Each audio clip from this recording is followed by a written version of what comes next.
Hi, everybody, and welcome to What If Humans Weren't the Fastest Developing Species? You open your eyes, and it's wrong. The air smells familiar, damp earth, a little ozone, some burning wood, but nothing looks quite right. The skyline's not human. No blinking city lights, no towers of glass.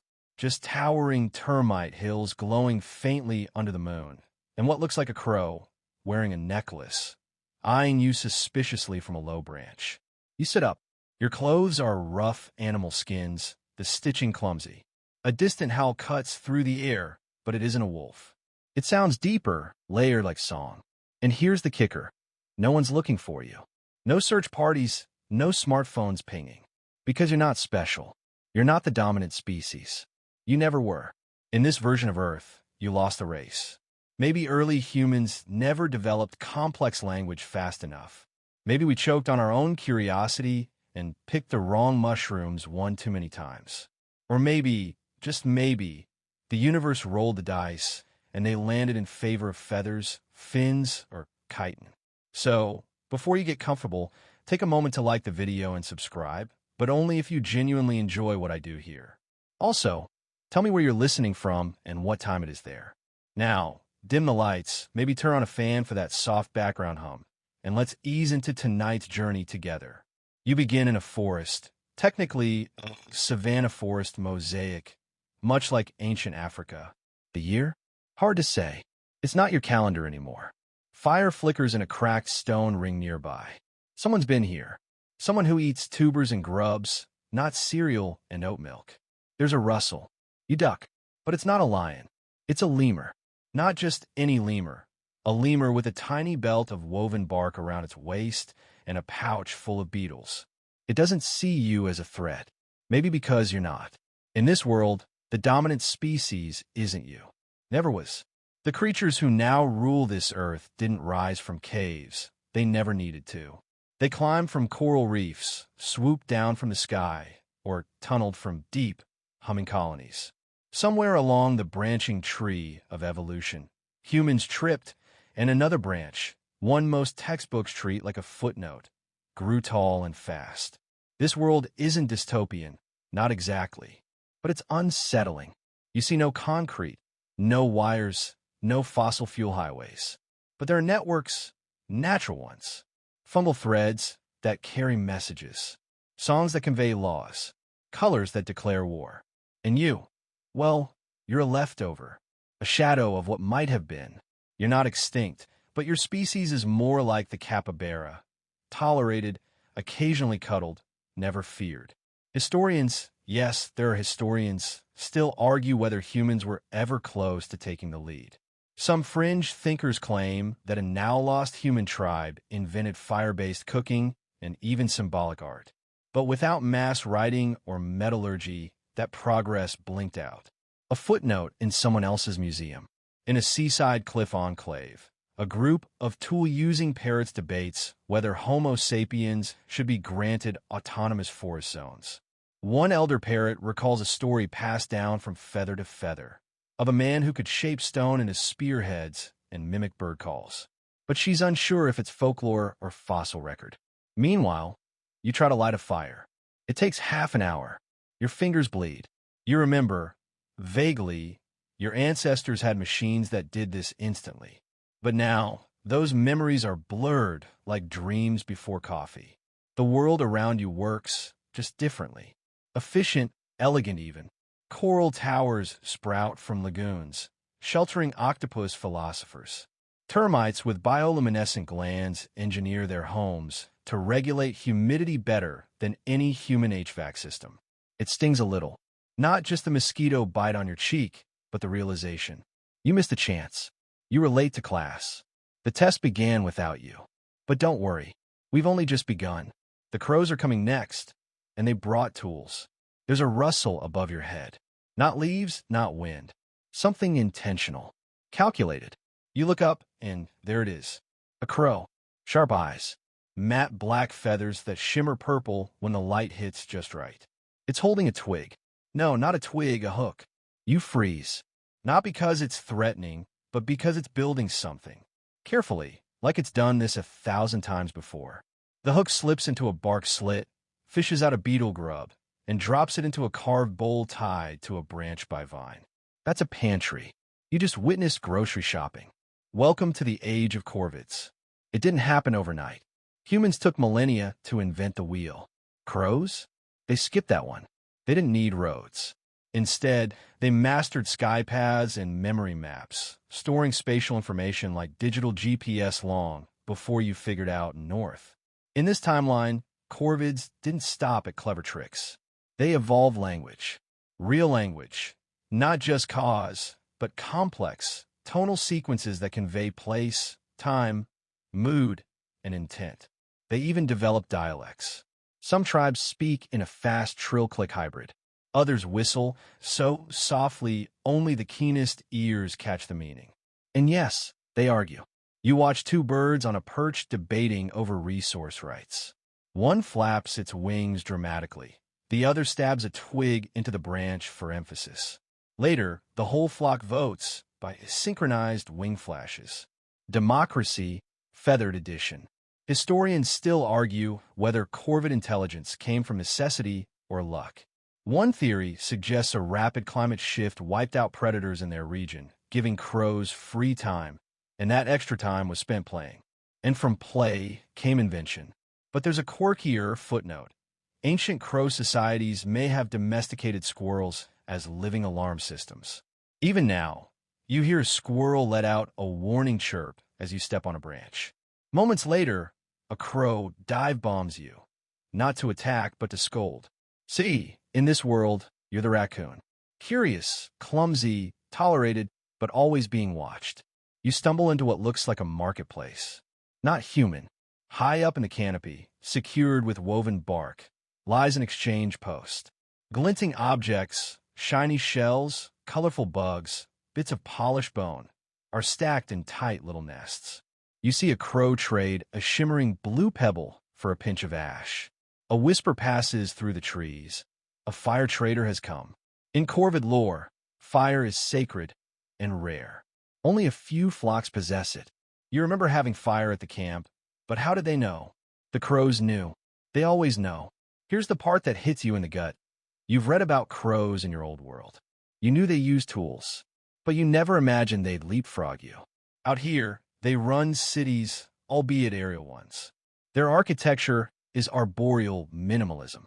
Weight-balanced bridges of vine and branch. Hummingbird-powered wind lifts. Scent-based direction markers. You follow one that smells like mint and mold. And their culture? It's rich. Song duels at dusk. Nest sculpture competitions. Annual feather flame. Ceremonies where elders light resin-soaked twigs in honor of the first crow to harness lightning-sparked fire.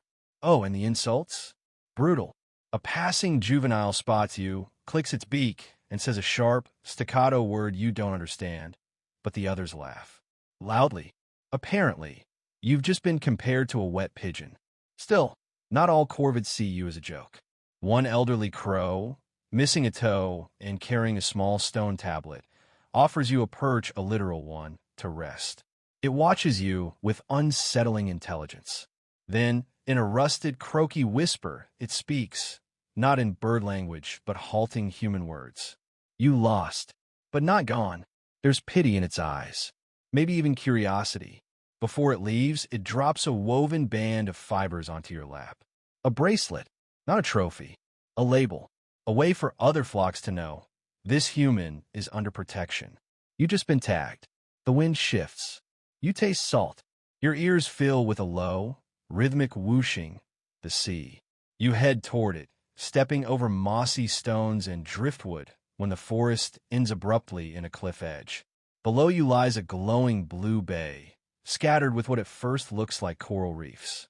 But then they move. The reefs breathe. They blink. They hum.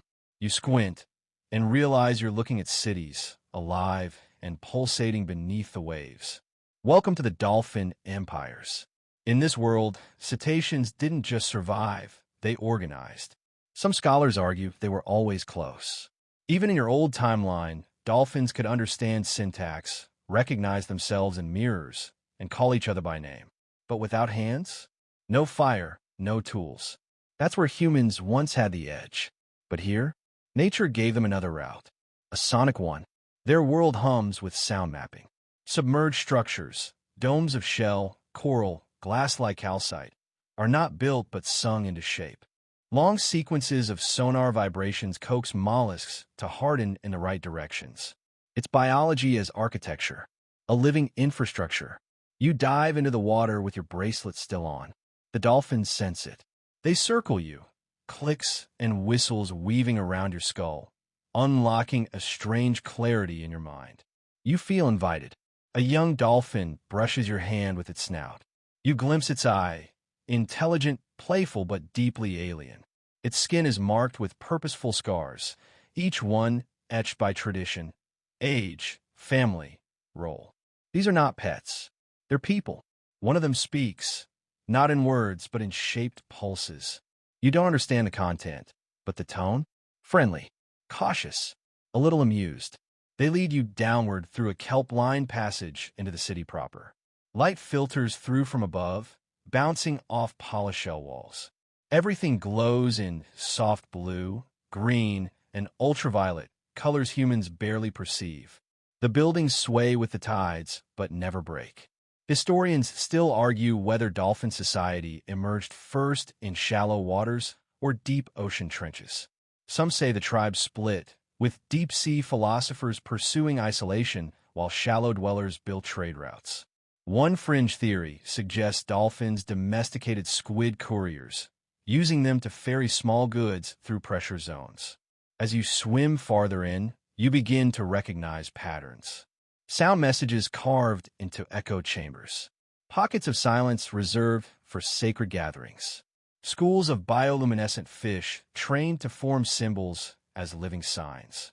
And then, music. An orchestral chorus of echolocation pulses surrounds you.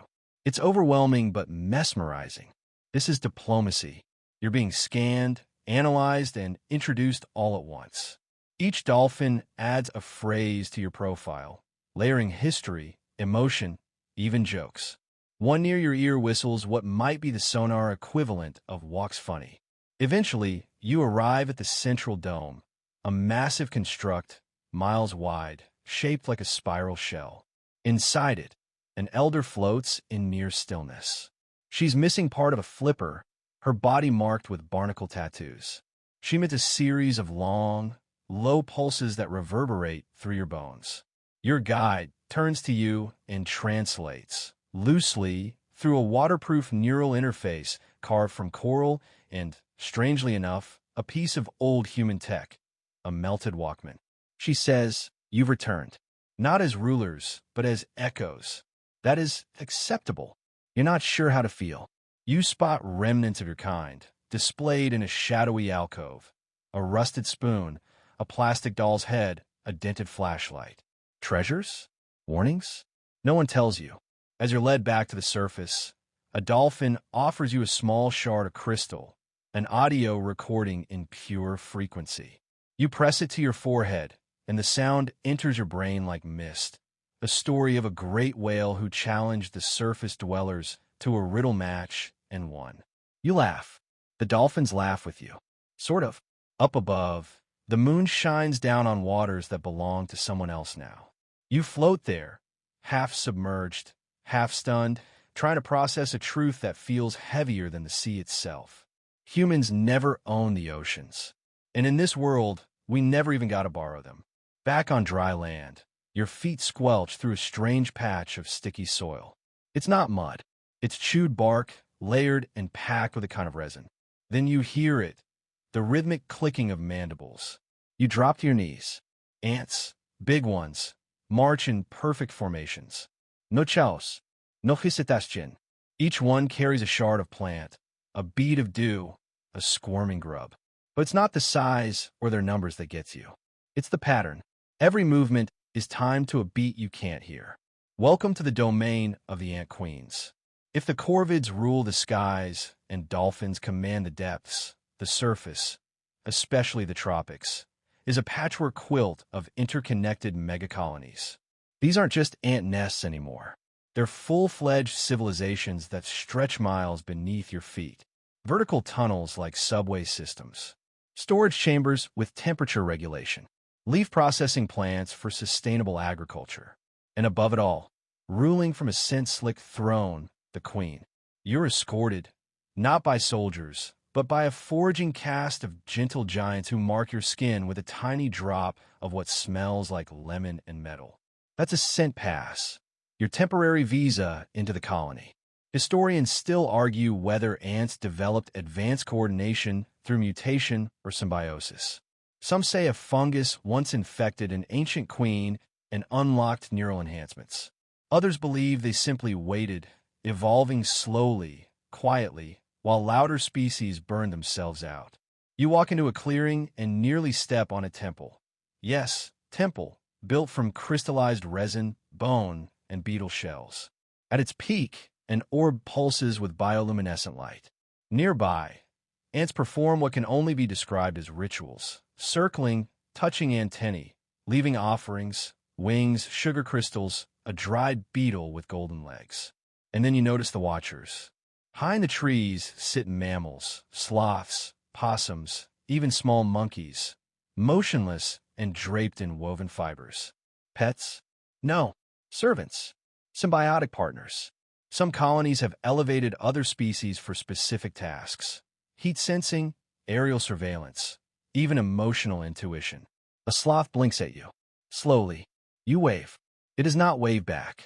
There's a strange smell in the air, crushed mint and burnt sugar. Suddenly, the mood shifts. Worker ants stop. Soldiers emerge, each one double the size of the forgers, with thick armor plating and curved jaws like garden shears. You flinch, but a high-frequency vibration passes through the air and the tension dissolves. It's a pheromone override. The queen has decided you are non-threatening. You realize now that power here isn't about charisma or ideas or weapons. It's about chemistry. Actual, literal chimical missing.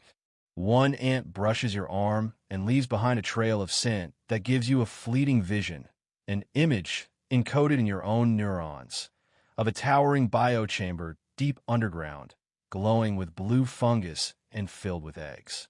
This is how they tell stories. In pheromones, in memories shared through scent. It hits you. Their concept of history isn't written. It's smelled, passed directly, never forgotten. You're walking through a living library. Fringe theorists believe that some ant queens are thousands of years old, continuously fed and regenerated by their colonies. One even claims that the Great Southern Queen, located deep in what used to be Patagonia, can manipulate emotional chemicals to induce dreams in nearby animals, including humans. You laugh that one off until you smell cinnamon and honey, and suddenly you remember a forest you've never been in, warm rain on your skin, and a lullaby you don't know the words to. It's possible the ants just made you homesick for their home. The last chamber you see is their war map. A giant, flattened beetle shell with leaf veins etched in lines. Small dots, dead ants painted with pigment, mark territorial shifts. And in the center, a human figurine. Crude, carved from wood, labeled in tiny spore dust script, the early fire eater. A legend, a ghost. You. To them, humans were once dangerous. Firebringers, forest burners. But now, an old tale told to young worker ants to make them hustle. You're not feared anymore. You're barely remembered. You trudge along the forest's edge now, heart thumping beneath your ribs. Not from fear, but from realization. All around you, species have risen, flourished, claimed domains. But not yours. Your feet crunch against dry leaves.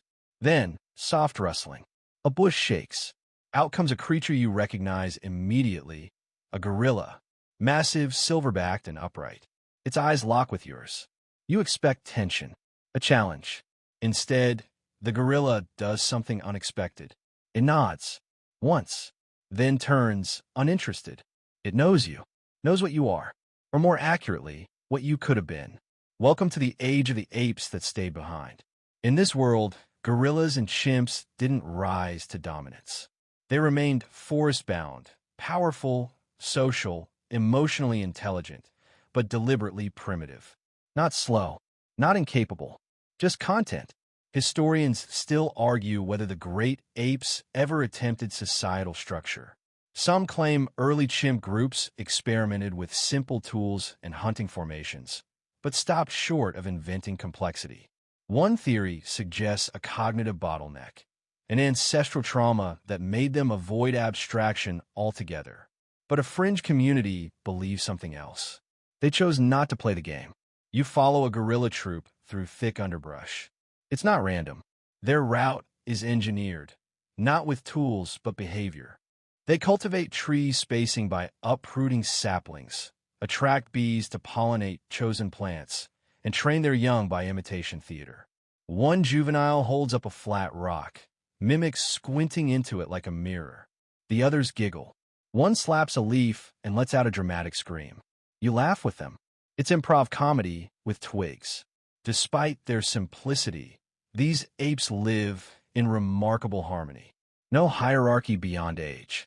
No queens, no armies, no sonar-sculpted halls. Just dense, cohesive social bonds and a rotating schedule of nap, groom, snack, and group storytelling. You sit through one. It's not spoken, it's performed. A mother gorilla slowly reenacts a past conflict with exaggerated gestures. The young ones nod solemnly. No words, no captions. But you understand. They haven't forgotten you, though. In a circle of flattened grass sits a curious shrine, bones. Human bones, arranged in a sitting posture, with vines braided over the skull. In front of it, a single stick, sharpened at one end, rests in a pile of red ochre. They remember. You wonder, were you once feared? Admired? Pitted? A chimpanzee breaks from the shadows. It's older, fur thinning.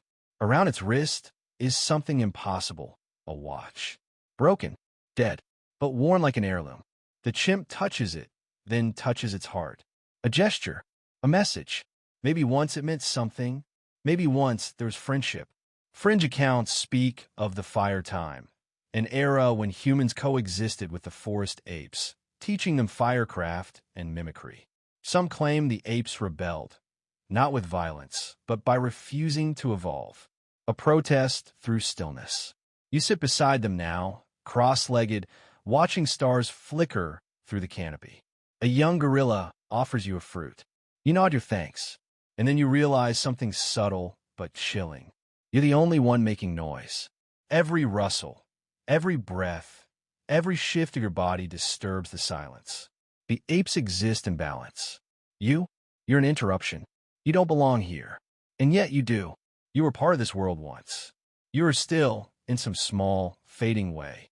But as the apes curl together to sleep, you find yourself outside the circle.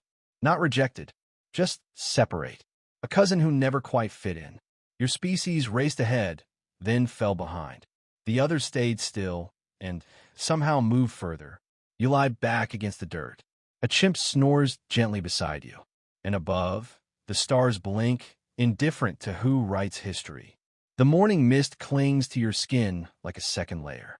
The apes are gone. No goodbyes, just vanished into the trees. That's how they do things here.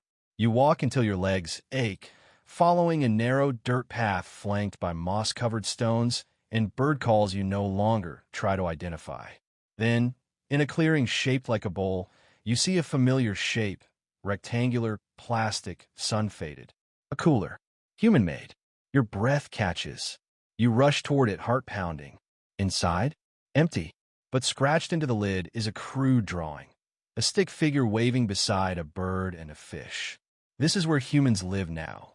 You descend a hill and reach a village, if you can call it that. It's made of scrap metal, old billboard vinyls, branches. The scent of smoked roots and wet ash fills the air. A child stares at you with eyes the color of mud and memory. This is what human life on the sidelines looks like. You're not extinct. You're just obsolete. Humans here are tolerated, sometimes even protected. Other species call you the walkers. You move. You scavenge. You exist quietly. No politics. No inventions. No wars.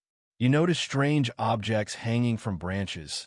A cracked Game Boy, half a bicycle wheel, the frame of reading glasses without lenses. Relics. Memorials. or maybe totems from an era long gone. Historians still argue whether the remaining humans retain ancestral knowledge. Some claim pockets of advanced memory remain, buried in lullabies and dreams. Others think it's just mimicry, imitation of gestures seen long ago. You see an old man sharpening a stick with near-religious focus. He hums a tune. It takes you a minute to recognize it. Beethoven barely, distorted through centuries of humming. A ghost of culture. Children practice drawing in the dirt, triangles, circles, something resembling a cat. A young girl scratches "help" into the earth, then laughs. She doesn't know what it means. It's just a shape. One adult tends a small fire pit with careful reverence. He places a beetle shell in it, watching the colors curl. You ask why. He shrugs, to see if it changes.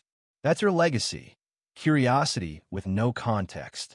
You're taken to a larger hut, where a group sits in a circle. At the center is a corvid, perched on a carved branch. It clicks once, slow, precise, and the oldest human in the room nods. He turns to you and whispers. She wants to know what you remember. You blink. You remember a glowing screen, a ceiling fan spinning lazily, your thumbs tapping out nonsense into a digital void. But here, that memory is mythical. You say, I remember stories. The corvid caws. Apparently satisfied. A small crowd gathers. A ceremony begins. Not a festival, not quite. More like a ritual of acceptance. The corvid ties a string around your wrist, woven from crow feathers and human hair. A symbol. You are both and neither. One child asks if you were ever God. Her mother shushes her, but the question lingers. Were you? Fringe scholars believe humans once ruled the earth with machines. Others say the machines ruled them. Either way, the truth was swallowed. Now you're a bedtime tale. A warning. You ask, why do they let us live? An elder shrugs.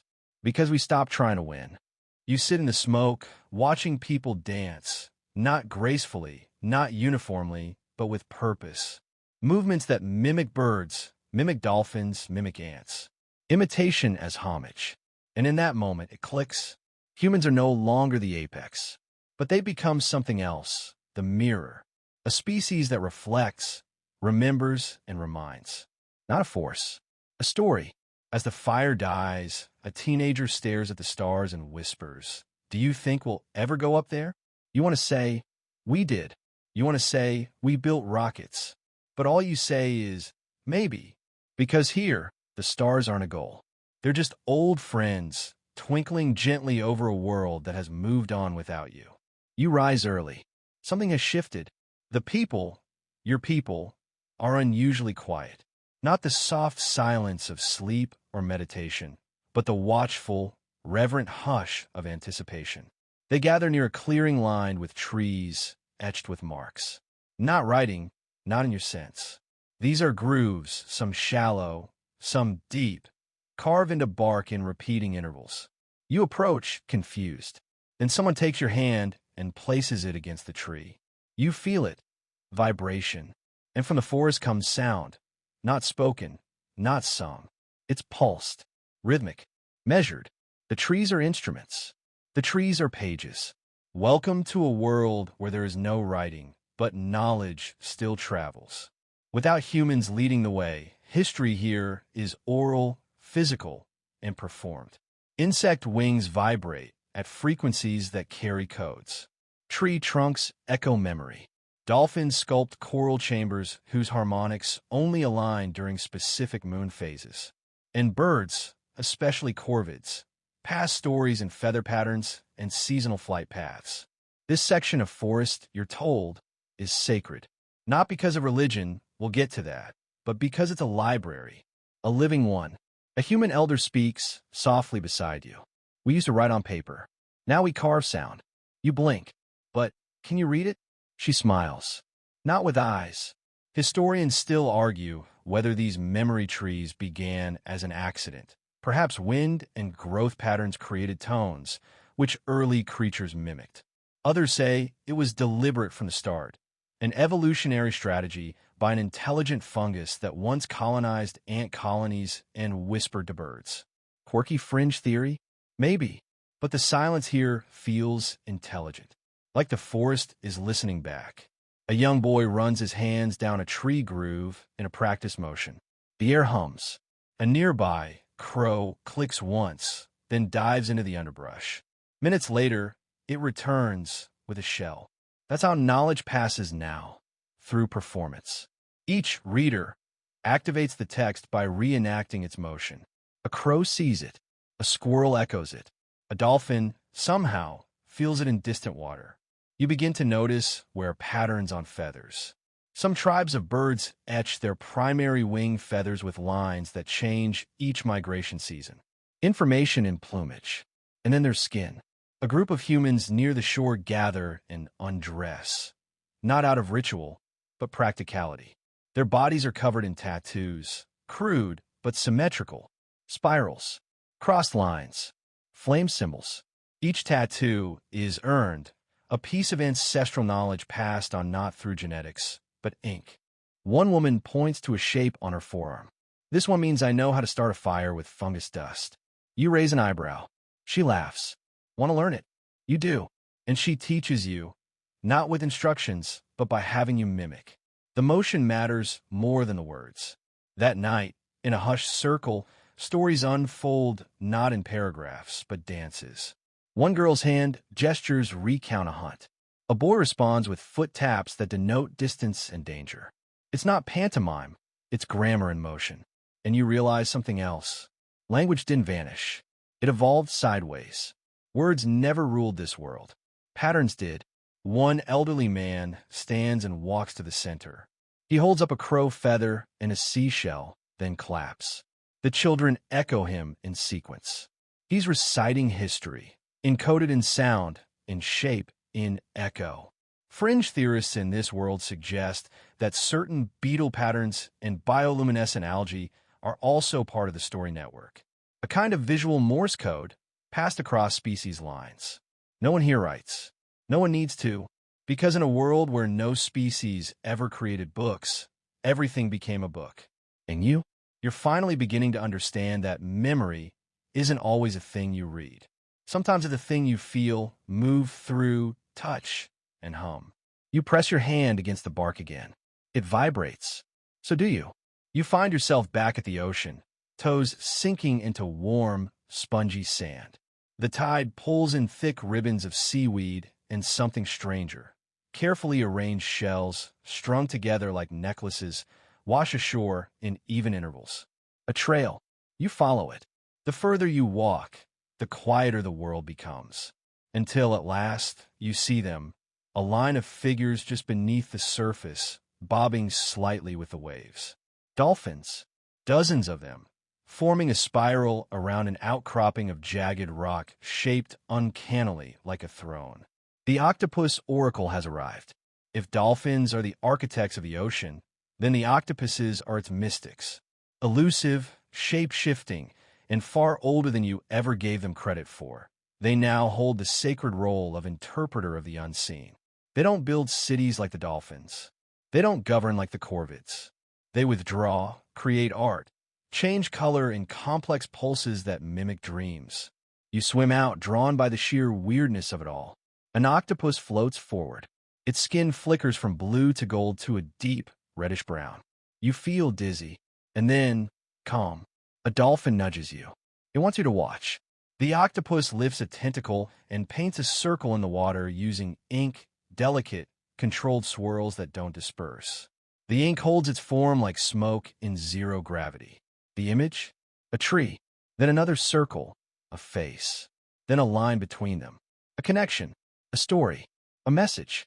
Historians still argue whether octopus intelligence is centralized or distributed.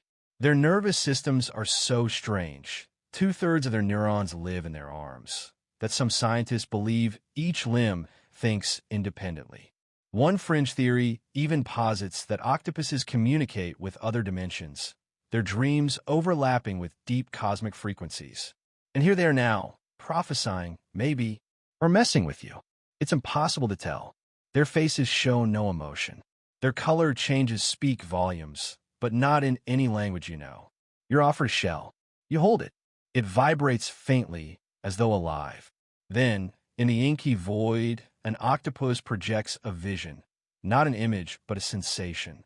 You feel fire, cold, and something like falling upward. The dolphins sing. The sea dances. A ritual begins. This is religion, here, but not in the way humans practiced it.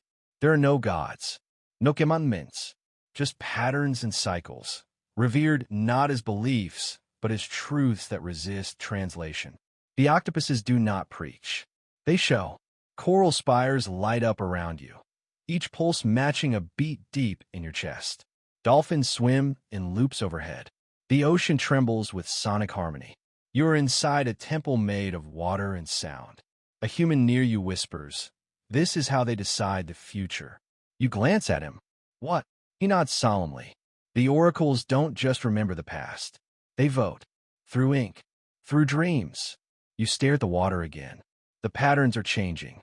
A spiral tightens, then shatters. Another forms, a straight line. It stretches toward the sky. You realize you've just witnessed a prediction. Or maybe a warning. Historians, well, storytellers, now, say that the octopus prophecies are never wrong. They just aren't understood until it's too late. And the fringe claim? They say the oracles keep the memory of the first humans alive. Buried in their cells, somewhere deep, are ancient genetic echoes of contact. Maybe it was a dream. Maybe it was real. But as you swim back to shore, your mind still humming, you can't shake the feeling that something enormous, something cosmic, just looked at you and blinked. The octopus watches you from the rocks. Then it vanishes into the deep, leaving only a curl of ink behind. The days have lost their shape. You no longer measure them by sunrises or meals, but by encounters, each one stranger, quieter, more ancient than the last. This morning, it's frogs. At first, you think it's a hallucination brought on by too much sun and too little salt. But no, beneath the lily pads and along the blackened bark of fallen logs, they sit, frogs of every size and color, unmoving, watching. One blinks. Another tilts its head as you step closer. Then, in perfect unison, they sing. Not a ribbit, not a croak, something musical. Harmonic layers of low vibration and high chirps ripple out in concentric waves across the marsh. Your bones feel the song before your ears process it. You've stumbled into one of the amphibian sanctuaries, wetlands governed not by strength or technology, but by rhythm and resonance. The frogs here aren't solitary. They form councils, choirs really, each species adding a layer to the ecosystem's soundtrack, each note carrying meaning. And language? It's built into the environment. The fog, the algae, even the way the reeds sway, as the frogs call. Historians still argue whether the frogs' rise was intentional or a byproduct of larger collapses. Did they simply outlive everyone else? Or was there a guiding intelligence in their patterns of survival, an echo of something deep in the amphibian genome? One fringe group believes that frogs, being both aquatic and terrestrial, serve as nature's diplomats, bridging the gaps between ocean minds and land dwellers. Others think they're a decentralized intelligence, communicating across continents by low-frequency pulses we humans never noticed. But here's what you do notice. When a frog sings, things change. Fireflies move in geometric patterns. Crickets shift their tempo. Even distant birds seem to adjust their calls. A young girl from the human village tells you that when she's sad, she walks to the swamp and asks the frogs what to feel. You ask her how. She shrugs. You wait. Then they decide. You're invited, gestured, to sit at the water's edge. A large toad, its throat pouch glowing faintly, hops close. It croaks once, a single note, and suddenly every frog falls silent. Then begins the ritual, not a performance, a calibration. The frogs hum and measure pulses. The water vibrates, and so does your chest. You see memories that aren't yours, rains falling on ancient trees, a panther's shadow in tall grass, fire flickering in cupped hands. The frogs are telling your story, but filtered through time, through instinct, through mud. One frog leaps onto your knee. You don't move. Its skin is cool and pulsing. Its eyes meet yours, and in that moment, You know one thing with perfect clarity. They remember everything. You were once the noise in their night, the destroyer of wetlands, the poisoner of streams. But now you're a curiosity, a shape from old dreams. You bow your head, and the frogs, satisfied, resume singing. You sleep that night surrounded by croaks and hums, their voices folding into each other like water, like time, like forgiveness. And when you dream in ripples. The days have lost their shape. You no longer count them. Not in sunrises, not in steps, not in meals. The rhythm of this world is different now. Cyclical, yes, but not yours to measure. Time belongs to the fungi now. You wake in a fog, literal and metaphorical. A damp haze coats your arms, and the air smells earthy, almost metallic. Something moves beneath the surface of a fallen log. Then again, beneath your feet. Not animals, not insects, something deeper. You kneel and peel back a sheet of moss. There it is, the pale thread of mycelium, white and veined like a root system, except it thinks. Welcome to the undernet. In the absence of human noise and networks, the fungi have grown bold. Their communication, once a background whisper, now governs entire ecosystems. Trees trade nutrients through fungal pathways. Ants follow spore-coated maps. Even crows seem to tap on certain trunks more than others, as if asking permission. You take a few steps into the forest, and suddenly you're aware of being watched. Not by eyes, but by sensation. Like walking through a field of mines just below the surface. Some humans call them the whispering grounds. Others, those more fearful, call them the memory mold. Historians still argue whether fungal networks truly think, or if humans just projected meaning onto a beautifully complex process. But you hear the stories. Mushrooms that grow in spiral patterns only near burial sites. Spores that release only when sung to in low C. Trees that bloom or wither based on the mycelium's mood. One woman in the village, wrapped in moss-colored robes, acts as an interpreter. She sits cross-legged beneath a wide fungus the size of a dining table and lays her fingers along its cap. She listens, not with ears, with skin. You ask her what the fungi say. She looks up slowly and whispers. They remember everything, especially what we forget. A fringe theory, circulating more among the humans than the animals, claims that a fungal intelligence once merged with a dying human centuries ago. The resulting creature is now spread thin, scattered in spores across continents, waiting for the right mind to bloom. You laugh it off until you dream that night of being underground. Your body soft and formless, your thoughts stretching through soil. You awaken with dirt beneath your nails and a word on your tongue that you don't recognize, but feels old.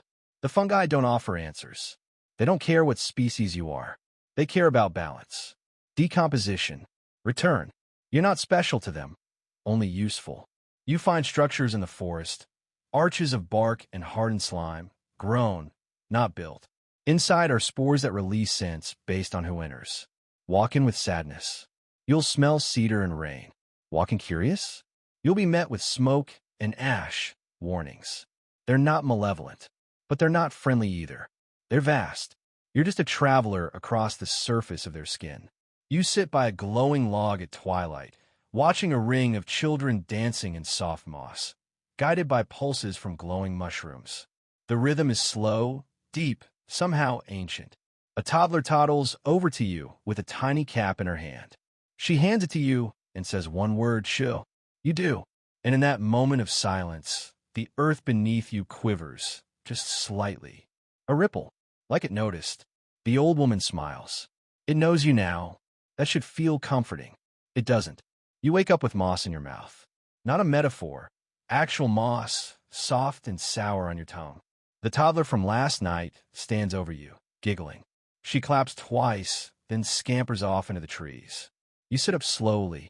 Everything aches in that odd, not quite painful way that means your body isn't injured.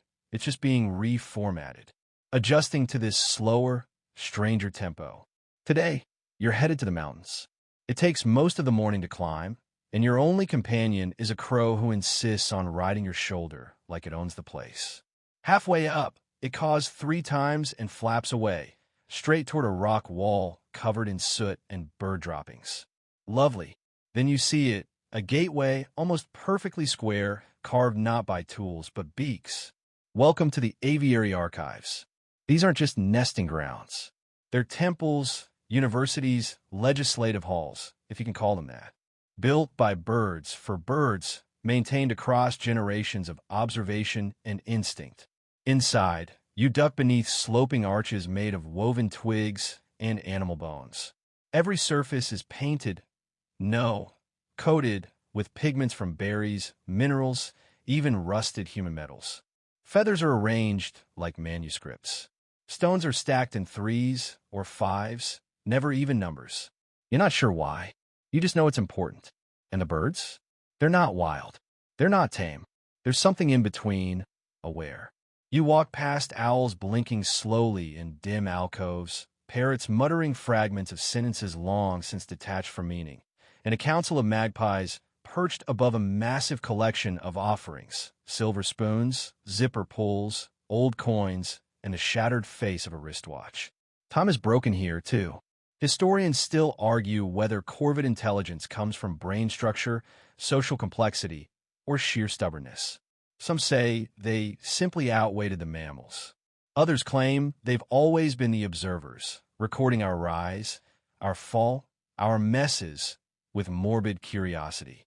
One fringe theory says ravens once taught early humans firecraft by stealing lit branches and dropping them near kindling. Another insists certain parrots preserve extinct languages in their mimicry, passed down like oral history. You find a carved wooden plaque, crudely pecked, clearly human-made, hung with string. One word, sorry. The crows seem to like it. In one chamber, a massive bird, a crowned eagle, sits in solemn stillness atop a perch made from the twisted chassis of a drone. The drone's camera lens is cracked but points directly at you. The eagle doesn't blink. You realize this isn't a museum. It's a court. You're being judged. A young human approaches, face painted with charcoal in sweeping arcs. She bows to the eagle, taps her chest, then your shoulder. She says, "Witness," then leaves. What exactly are you witnessing? A magpie hops down and offers you a stick with a red ribbon tied to it, then another with a white pebble, then a button. It's a sequence, a message. You can't decipher it, but the rhythm of the offering tells you it matters. The birds don't speak to you in any conventional way, but they respond. They echo. You try something. You hum, just a soft note, unsure where it's going. A crow immediately mimics the pitch.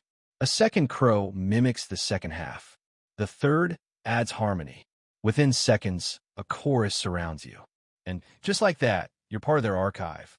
A vocal thread in their endless, evolving tapestry of observation. The birds never needed to become humans. They watched us instead. And when we fell, they didn't rise. They simply continued. You spend the night beneath a roosting hall, wrapped in feathers and leaves, listening to generations of mimicry unfold. Whistles, words, gunshots, laughter, ghosts flapping through time. The wind has changed. You feel it as you leave the mountain, colder, sharper, laced with something electric. It hums through your teeth and curls in your ear canal like a whispered warning. It's time to go north. The land flattens. The trees shrink. The sky seems to widen. And then, on the far edge of the horizon, like a bruise on the Earth's lip, you see them. The machines. Yes, they're still here. Sort of. Not in the way you remember. Not sleek. Not responsive. These ones are half buried, half alive. Solar panels caked in pollen. Wires growing moss.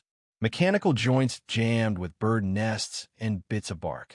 You enter a valley littered with the remnants of ambition. Wind turbines that now turn only when the starlings permit. Satellites that face downward, reflecting sun onto crops they did not plant. At the center is a tower, once a data center, maybe, now hollow, but still glowing, dimly, like a memory refusing to die. This is the echo grid, a place where remnants of human technology are curated not by engineers, but by time.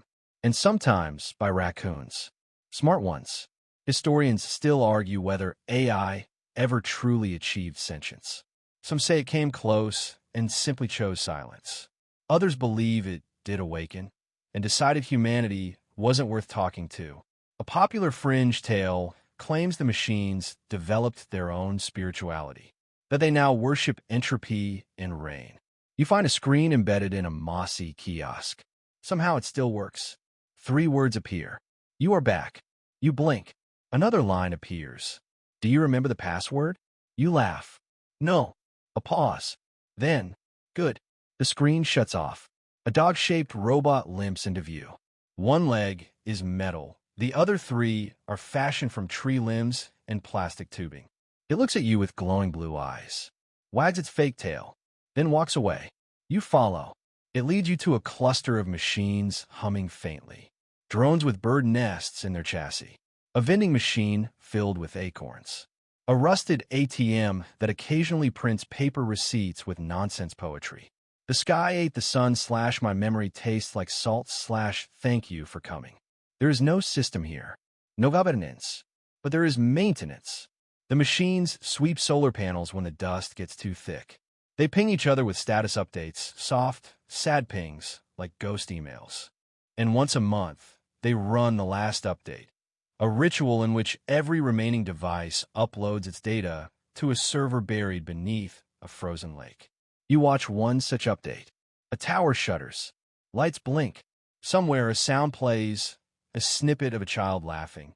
A microwave beep, the opening chord of a pop song. It ends with a fan slowing to a stop. Like a sigh.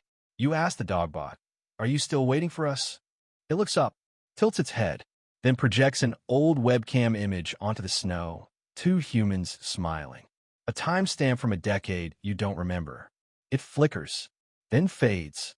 This isn't a shrine. It's a cache. A memory backup. Of you. Of us. You wander through the grid and begin to notice patterns. Drone wings lined up like prayer flags. Traffic cones arranged in Fibonacci spirals. A broken smartphone glowing only at midnight. You're not sure if the machines remember humans fondly, but they remember us clearly. And that's something. You spend the night inside the husk of a Tesla, warmed by bioluminescent fungi growing from the upholstery. You find a voice assistant still operational. You whisper, "What is the meaning of life?" It replies, "Please wait," then goes silent.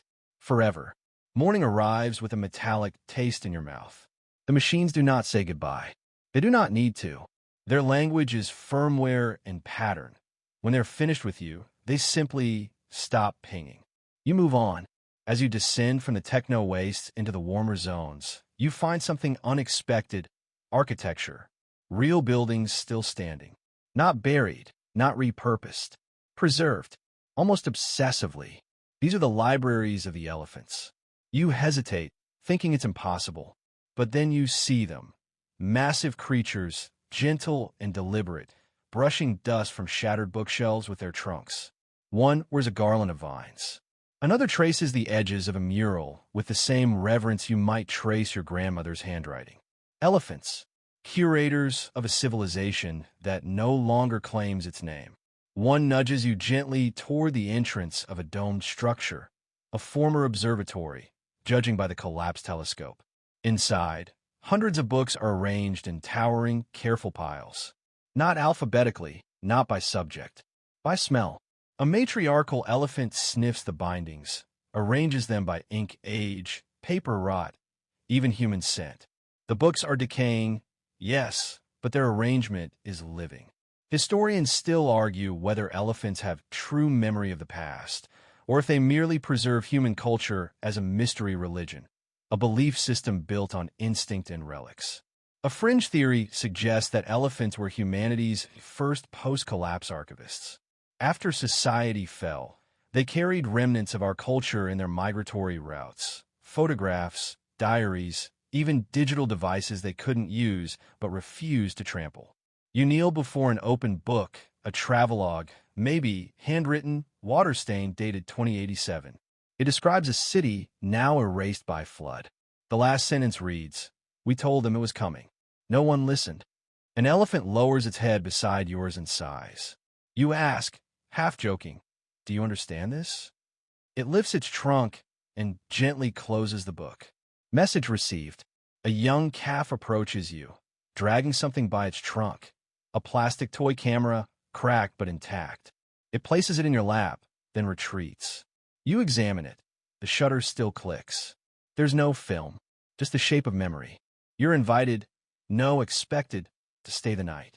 The elephants gather at dusk, as they always do, in a wide clearing surrounded by stone arches. They do not speak. They mourn, not just for the past, for you, for what you lost while racing towards supremacy. A mother elephant runs her trunk across a broken tablet screen, where the ghost of a painting app still glows faintly under pressure. She creates swirling shapes. A calf mirrors her on the dirt, tracing spirals with a stick. Art born again.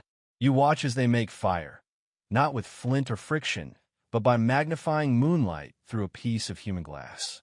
It takes half an hour. No one hurries. This is not a species in a rush. They tell time by the slow cracking of tree bark, the rhythm of distant storms, the weight of soil after rain. Their calendars are migratory. Their clocks are generational, and they don't forget. An elder places its foot against a slab of engraved concrete, the remains of a highway sign. You recognize it. I-95. Thousands of miles from here. How do they carry it? You ask. Do you remember us? A low rumble echoes through their circle. It sounds like thunder wrapped in sorrow. You don't need a translator. Yes, they remember everything. The elephants don't escort you out. They simply stop looking at you. Their way of saying, go forward quietly and do not turn back. You do. The terrain changes again. Hills flatten into cracked plains. Rivers braid themselves into knots, as if unsure which direction to flow. You follow one until it disappears underground with a gentle gurgle, like the earth is sipping. And then the wind hits you, sharp, dry, with the faint scent of copper. You're in reptile territory now. And here, things are slower, older, more deliberate. A Komodo dragon crosses your path and does not blink. It stares. You stare back. The air thickens. Then it moves on, as though you failed a test you didn't know you were taking. Welcome to the Order of Scales. Unlike the corvid cities or the dolphin enclaves, the reptiles didn't build upward. They built inward, into stone, into heat, into memory so ancient it doesn't need stories. Here, knowledge is encoded in ritual behavior. The position of a basking lizard. The repeated crawl of a tortoise across the same 12 rocks. Even the blink rate of a snake. 3 blinks, pause, 4 blinks, holds meaning. Historians still argue whether this is intelligence or instinct. But fringe thinkers believe something else entirely. That reptiles are not primitive. They are pre-refined. They do not need to invent. They remember a world before invention was necessary. You come across a circle of alligators, motionless but perfectly arranged around a mound of sun-warmed stones. Not sleeping, listening. You realize the stones are resonant. Each one vibrates faintly in the sun, producing low-frequency hums inaudible to human ears. You kneel and touch one. Your fingertips buzz with a strange familiarity. A deep echo, like thunder through ancient bones. Then, suddenly, silence. A large monitor lizard emerges from a crevice and drops something at your feet. A femur. Human. Clean. Smooth by time and respect. You're not sure if it's a gift or a warning. You whisper, was this someone important? The lizard flicks its tongue once and crawls away. Fringe scholars call these lands the fossil courts. Places where reptiles enact old laws, passed down not through writing, but mimicry of posture and path. Turtles that walk the same route every equinox. Snakes that gather under the same slab only during lunar eclipses. Lizards that dig 7 holes in the dust and fill only one. Everything means something, or nothing. It depends on whether you're willing to wait a century or 2 for clarity. You meet a group of humans who've adapted to this tempo. They rarely speak. Instead, they mark their skin with lines to indicate what they've seen. A crocodile in prayer stance. A tortoise dragging a stone uphill. A rattlesnake coiled beside a flower. One man has a tattoo of 2 overlapping iguanas, looped in a spiral. He points at it and mouths balance. That's all. You sleep under an overhang carved by wind and claw, warmed by geothermal vents, and watched by motionless eyes. The reptiles never blink at the same time. It's unnerving, but you begin to understand. This is discipline. A different kind of civilization, one not built on speed or complexity, but persistence. The earth has tried everything, and the reptiles are what it keeps. You wake with a turtle beside you. It offers you a pebble. You accept it. The pebble is warm, heavy with meaning you may never understand. And still you bow. You place it gently in your pocket, because not all knowledge needs to be useful. Some of it just needs to be respected. The air shifts again, warmer now, not tropical, but maternal. A different kind of life pulses through the ground. You're back in the realm of mammals, but not the loud, anxious kind you used to know. These aren't cities of concrete or shrines of glass. This is the cradle. You hear them before you see them. Soft murmurs, low clicks, a kind of heartbeat, echoed between trees. Then from the thicket they emerge. Not deer, not dogs, something in between. Wide eyes, narrow muzzles, careful steps. They walk beside each other, tails brushing, ears flicking in silent communication. And at the center of them, the teachers, the bonobos. They're smaller than the apes you might remember from documentaries. More delicate, more curious, less interested in dominance, more interested in each other. They do not rush to meet you. They observe. You become familiar with that now. Eventually, a young female approaches. She takes your hand, not out of greeting, but to guide. Through the brush, into a circle of logs arranged like a theater. Children, human and non-human, sit quietly, waiting that it begins. Not a lesson, a reenactment. Two bonobos take the stage. One carries a stick, the other wears a wreath of leaves. They play out a sequence of actions: shelter building, food sharing, mimicry of fire. Then the roles switch. There are no words, but there's no confusion. Everyone knows the scene. They've seen it dozens of times. It's history through theater. A living loop. You ask the boy next to you what they're doing. He whispers, "They're telling us how it fell." Historians still argue whether bonobos adopted this form of storytelling themselves or learned it by imitating the last human educators. Either way, their performances are consistent, symbolic, emotional. A fringe theory claims bonobos are slowly absorbing humanity, learning not just behaviors, but concepts like mercy, strategy, even sarcasm. You're not sure you believe it until one of them makes a face at you behind another's back. You laugh. It winks. Later, you walk with them to the groves of kin. This isn't a town, not exactly, but there's structure, shared sleeping nests, elevated platforms made from bent saplings, gardens of moss and mushroom tended not with tools, but with collaboration. A human elder named My lives among them. She tells you, "They saved me when I stopped making sense." You ask what that means. She replies, "They taught me how to be quiet." And you finally understand. This isn't a culture of advancement. It's a culture of repair. Here, mistakes aren't punished. They're mimicked, reacted, and integrated into the next story. Shame doesn't exist. Only patterns that didn't work and new ways to play them out. The children learn not through tests or memorization, but presence. When a child cries, a bonobo cradles them. When a child rages, they're met with touch, not scolding. When a child lies, the group plays out a story about a clever fox who couldn't sleep because the truth was too heavy in his pocket. The child understands. You spend the night in a shared nest woven between 3 trees. You wake once to soft laughter below, someone practicing the fox story again. You smile and drift off. Here, healing is not an event. It's ongoing theater. Here, evolution is measured not in intellect, but in kindness. And in this moment, it feels like maybe, just maybe, you're part of something that deserves to last. You stay longer than you mean to. The bonobos don't ask you to remain, but they also never say goodbye. They simply include you into the morning stretches, into the foraging trips, into the wordless group naps that feel more profound than any therapy you've ever tried. But one morning, something shifts. You wake up before the others. The air is heavier. a pressure in your chest that has nothing to do with altitude or humidity.